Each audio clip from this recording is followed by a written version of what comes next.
Hello friend, welcome back to my channel Abhirupa. তোমাদের এই চ্যানেলে সবাইকে অনেক অনেক স্বাগত। আশা করি তোমরা সবাই অনেক ভালো আছো। আর সবাইকে গুড মর্নিং। তো বন্ধুরা, এখন বাজে প্রায় 7:30টার মতো। আর ঘুম থেকে উঠলাম একটু আগে, উঠে উঠানটা ঝাড় দিচ্ছি। আর ঘরটা ঝাড় দেওয়া হয়ে গেছে। আর দেখো উঠানের অবস্থা কি, একদম নিম পাতা পড়ে সারা উঠান ভরে আছে। এখন ঝাড় দিব, আবার আরেকটু পরে আবার পাতা পড়বে। তো কিছু করার নেই, উঠান তো ঝাড় দিতেই হবে। আর সকালবেলা ঘুম থেকে উঠেই আগে কালকের ভিজা জামা কাপড়গুলো রোদে দিয়ে দিয়েছি। আর খুব সুন্দর রোদ উঠেছে আজকে। এখন তো প্রত্যেক দিন খুব সুন্দর রোদ উঠে, এখন আর অসুবিধা হয় না। তো যাই হোক, তাও জামা কাপড়গুলো ভিজে থেকে যায়। তো সকালে ঘুম থেকে যখন উঠেছিলাম তখন খুব ঠান্ডা লাগছিল, তো সোয়েটার পরে নিয়েছি। আর ওড়নাটা দিয়ে একটু চাদরের মতো করে নিয়েছি যাতে ঠান্ডা কম লাগে। দেখো ঠান্ডার জন্য তুলসী গাছটা কি হয়ে গেছে, পাতাগুলো একদম সাদা সাদা হয়ে গেছে। আর আয়েশা দেখো ঘুম থেকে উঠে ব্রাশ করে জলমুড়ি খেয়ে ওইখানে গিয়ে প্লাস্টিকের ইসেটা ফুটা করছে। ওর খায় দেয় কোনো কাজ নেই, সকালবেলায় দুষ্টামি শুরু। আর এইদিকে আমি উনানের থেকে ছাইগুলো তুলে নিব, আর উনানটা একটু লেপবো, আর এই জায়গাটা একটু ঝাড় দিয়ে দিব। তো আয়েশার কিন্তু জুতার অভাব নেই, কারণ ওর ঠামা ওরা জুতা বিক্রি করে। তো যখনই যায় তখনই ঠামাকে বলে, ঠামা আমাকে জুতা দাও, আমার জুতা নেই, মিথ্যা কথা বলে প্রত্যেকবার জুতা নিয়ে আসে। আর ওর ঠামাও দিয়ে দেয়। তো যে কদিন আগে এরকম ছোট জুতাগুলো নিয়ে আসছে, পরতে পারে না। তো আজকে আবার বলছে জুতাগুলো বের করে দাও, আমি পরবো। জুতা না, অবশ্য স্যান্ডেলগুলো বাড়িতে পরার। তো এই ছাইগুলো বস্তাতে ভরে রেখে দিলাম। এখন উনানটা লেপবো, কিন্তু তার আগে একটু জায়গাটা ঝাড় দিয়ে নিই। একদম ছাই ধুলোগুলোতে একদম ভরে গেছে।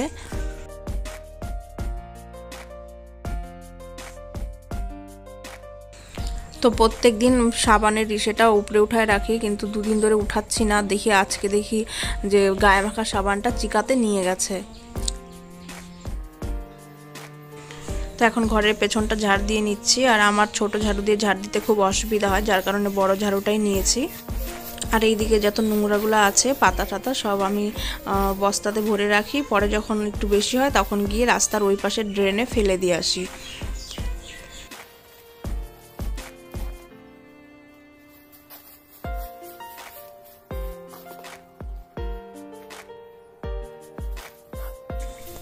আর কালকে রাতের বাসনগুলো তো ধোয়া হয়নি, তো এখন ধুয়ে নিব। আর হাঁড়ির কালিগুলো আজকে উঠাবো না,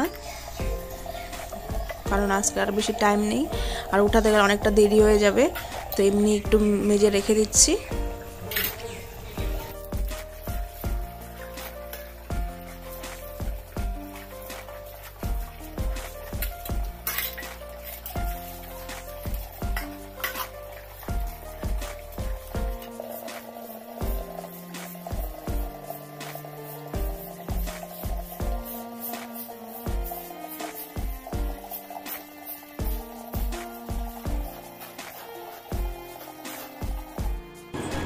এখন আমি উনানটা লেপে নিচ্ছি, তারপর রান্না করতে হবে। রান্না বলতে কালকের ভাত আছে, ওটাকে একটু ভেজে নেব। আর আয়েশা স্নানের গরম জল, আমার স্নানের গরম জল করব। আর দেখো এখানে আয়েশা বই পড়ছে না, লিখছে। ওকে লিখতে দিয়ে সব কাজ করছি, না হলে ও শুধু মা মা করবে আর পিছে পিছে থাকবে। আর এখন আমি শোকেসটা আজকে মুছে নেব, কালকে মুছতে পারিনি। তোমরা একটা জিনিস খেয়াল করলে কি না জানি না, কিন্তু দেখো ক্যামেরাটা আমার দিকে ঘুরানো ছিল, আর ও কি করলো, ওর দিকে ঘুরিয়ে নিল। এত বদমাইশ।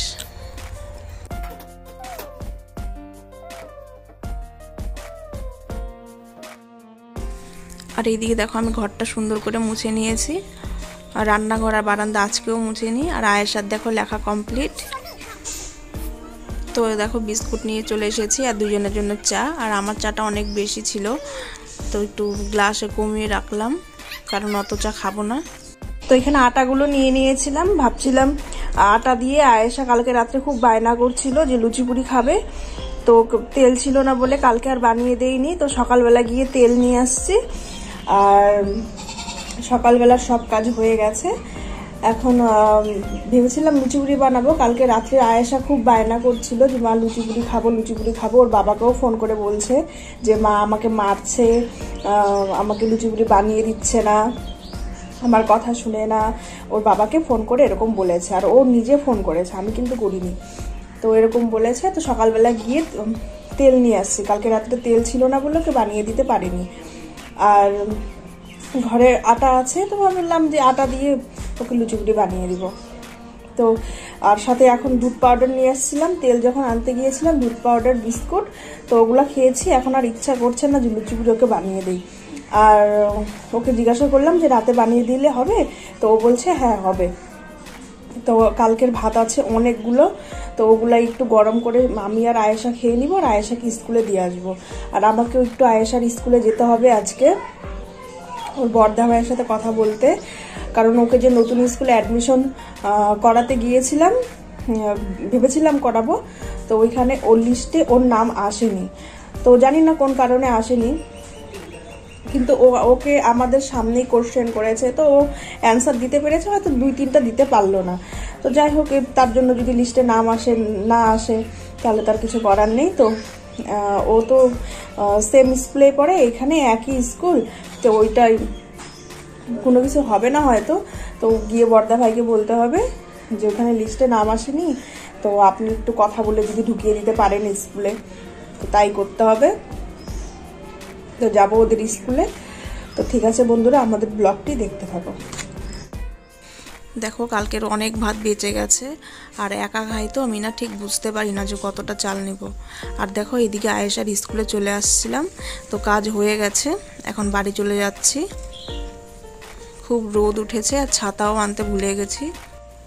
আর ওদের স্কুলটাতে একটু ভেতরে, দেখো কেউ নেই, একদম ফাঁকা রাস্তা। তো বন্ধুরা আয়েশার স্কুলে আসছিলাম, তো এখন বাড়িতে যাচ্ছি। আর যে কাজটার জন্য আসছিলাম ওই কাজটা হয়ে গেল, তো ভালোই হলো। আর আমি একটা জিনিস দেখি, আমি যেখানে না যাই ওইখানে আমাদের কাজটা হয় না। আর তার জন্য তোমাদের দাদা ভাইকে না পাঠিয়ে আমি নিজেই যাই, নিজে গিয়ে কথা বলে নিই। তো বন্ধুরা ব্লগটি আর বেশি বড় করবো না। যদি আমাদের এই ব্লগটি ভালো লেগে থাকে তাহলে অবশ্যই লাইক, কমেন্ট, শেয়ার করো। আর যারা এখনো পর্যন্ত আমাদের চ্যানেলটিকে সাবস্ক্রাইব করো না তারা কিন্তু সাবস্ক্রাইব করতে ভুলো না।